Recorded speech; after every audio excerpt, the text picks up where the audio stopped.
Hello and welcome to another episode of Washington Central Podcast. I am Saurabh Shukla. Well, uh, the pause on the Iran war is happening. A ceasefire of 2 weeks is in place, but that looks like a fragile ceasefire because even as both the countries are discussing a template of almost 10 to 15 points, which includes that Iran should restrict its nuclear program, make sure that any civilian nuclear program is only uh, done under the monitoring of international atomic energy agencies, and also Iran should stop supporting proxies like Hezbollah, Hamas, and other cocktail of terror groups that it has been funding. Also, the Strait of Hormuz, which has become a biggest bone of contentions during this war, it became a choke point, which Iran has been trying to weaponize. That should be open again. Iran has come up with a fresh set of demands. It's also seeking immediate uh, unfreezing of the Iranian assets that US and its allies have frozen. It's demanding that. It's also saying that for now, it will only allow 15 ships to pass through Strait of Hormuz. Clearly, Iran's IRGC, the group which is of holdouts, as I've been saying all along, that Iran is now divided into two main groups. One group is of moderates who want this dialogue to go on, who wants the talks to go on because they realize the long-term impact of this war continuing and Iran getting completely decimated. On the other hand, there are some IRGC holdouts. They are the fundamentalists. They are the hardliners who believe that they have won. That's what their belief is, even though militarily, clearly Iran lost and the US has won because it was able to destroy the entire top leadership of Iran, has destroyed its ballistic missile stockpile and defense, and also has hit out at Iran's nuclear ambitions and programs. And much of IRGC's top commanders have also been killed. So clearly, militarily, US has a decisive edge. It has continued even after the ceasefire came into effect. President Trump has clearly said that the US assets, including US armed forces, will be on a standby in the region in case this ceasefire is breached and Iran goes back, or goes away from the negotiating table. There was also some confusion on Lebanon being part of this entire ceasefire agreement. The White House clarified that that's not the case. Lebanon is not part of ceasefire agreement, so Israel is well within its right to target Hezbollah's and Hamas, the terror groups which are based in Lebanon. So that was a clarification that came out. So, as I said, this is a fragile peace plan because the idea is that both the sides are evaluating in any negotiation there is a maximalist position. So Iran, for instance, is asking US to repay for damages for destruction within Iran. That's not going to happen. I don't see that happening. I see if there is an agreement on other issues, some kind of an arrangement where US will help with reconstruction, provided there is a regime in place in Iran which is rational and also abides by its other commitments. US also wants Iran to curb its missile, stockpile, also have a controlled missile stockpile, and also the range of these missiles should be curbed to 500, kilometers. That's what the sense is. Whether Iran will agree to that is a big question. On the civilian part of it, I still get a sense that they can come to an agreement because there was already through backdoors a civilian nuclear deal that was being negotiated with Iran. And if that comes around, at least you will have Iran's nuclear program, the civilian nuclear program, under strict safeguards on taking away sanctions. If this deal really holds on, then obviously these sanctions will go away. And the US, while will not remove all its bases from the Middle East, the fact remains that if there is some kind of arrangement coming in place, it can pave way for long-term peace in the Middle East as well. Even though it will take years before things can bounce back into complete normalcy because there has been a lot of destruction even in the region. There has to be a lot of rebuilding, reconstruction that has to happen, not only within Iran but in the Middle East as well.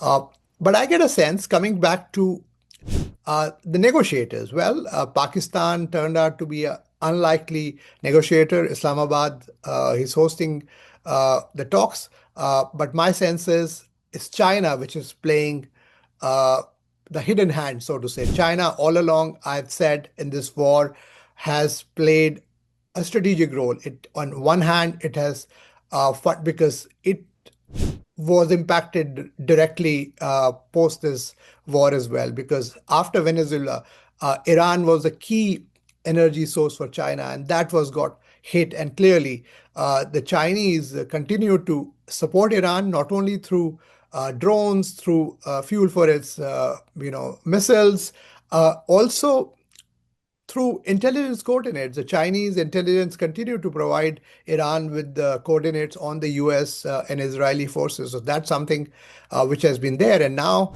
Pakistanis being propped up, Pakistanis, is a client state for China, and China continues to hold that lever. And certainly having these talks, in Pakistan, directed in Islamabad, clearly gives China an upper hand.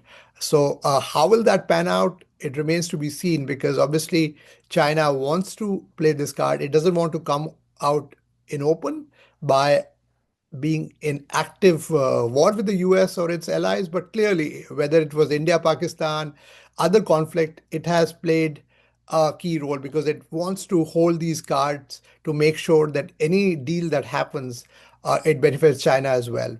And coming back to the Strait of Hormuz, that Iran will continue to try to weaponize. As you know, that the bulk of energy supplies to Asia, supplies of fertilizer to Asia. Countries like India were directly impacted. India, countries like Japan, South Korea, Malaysia, Indonesia, a lot of them were really impacted by this choke hold, and that continues. So clearly, we are not out of the woods as yet when it comes to the Strait of Hormuz. It remains to be seen if we can really see some kind of a modalities coming up. There is also a talk of a joint mechanism where US and Iran can control the Strait of Hormuz and some kind of tolling system is in place. Although there is a strong resistance to it, even by the US companies, the energy companies, because that would mean extra cost for them for getting any ships pass through this crucial strait. And also so far only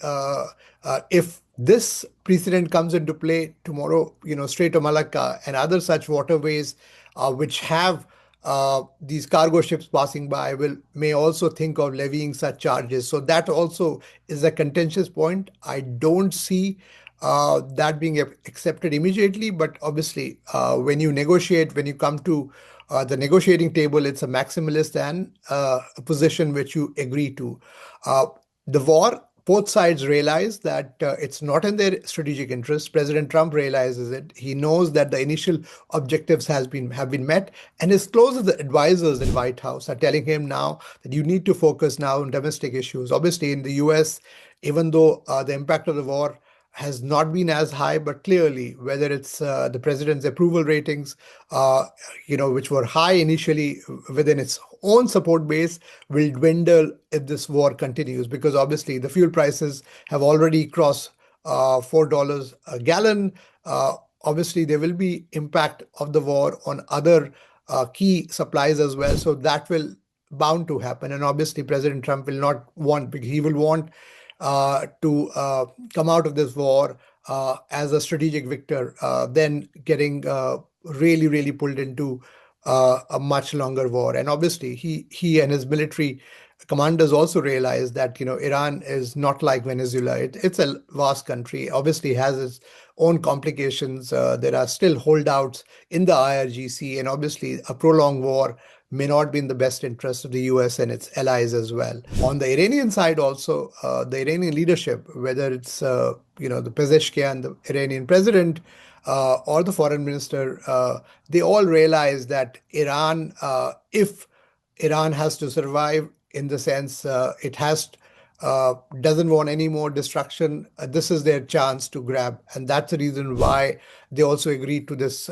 peace plan. There are a lot of other countries uh, playing a role, not directly, but I get a sense that it's in the interest of US and its allies like Israel, because obviously countries like Pakistan, they've been condemning Israel all along. In fact, just today, the Pakistani defense minister spoke about Israel and India as being the two key enemies for Pakistan. So you cannot have an honest, a broker to do this deal unless you have relationship with both the sides, and that is where a lot of other countries can come into play.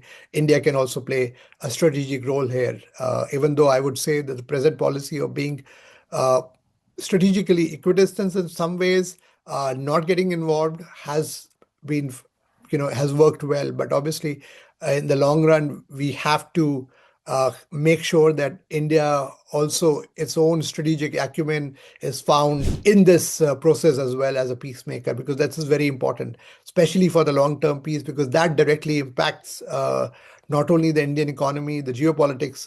We have a huge Indian diaspora in the Middle East. They all get impacted, and obviously a large Shia population within the country as well. So that's the reason why it had to take a stand that it took. But I would say that even now, in the overall scheme of things, because Prime Minister Modi has a good relationship with President Trump, and obviously the US would also want willing negotiators or willing, friends who can actually make sure that there is a more stable uh, peace regime in place. Because for now, as I said earlier, it's a fragile peace. I would really wait and watch, even though any attempt for peace is good, because this war should not go on, if you ask me, because it's not only impacted, Iran, the Middle East, it impacts the entire world. And obviously for the US as well, President Trump now realizes that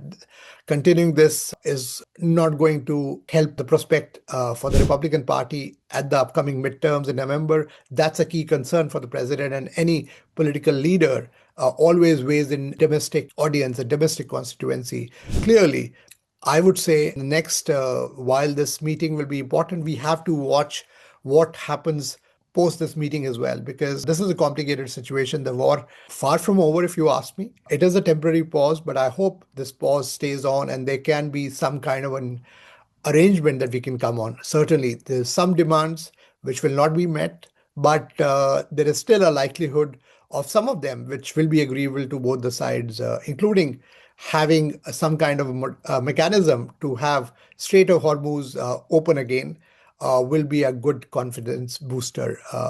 Well, I will be, continue to keep you posted. Do stay, connected to us. Follow this Washington Central podcast, and also do follow our sister network, News Mobile, for all the latest updates from Washington, D.C., and also on the Iran war and how it impacts you. Thanks for listening to us, and thanks for watching us.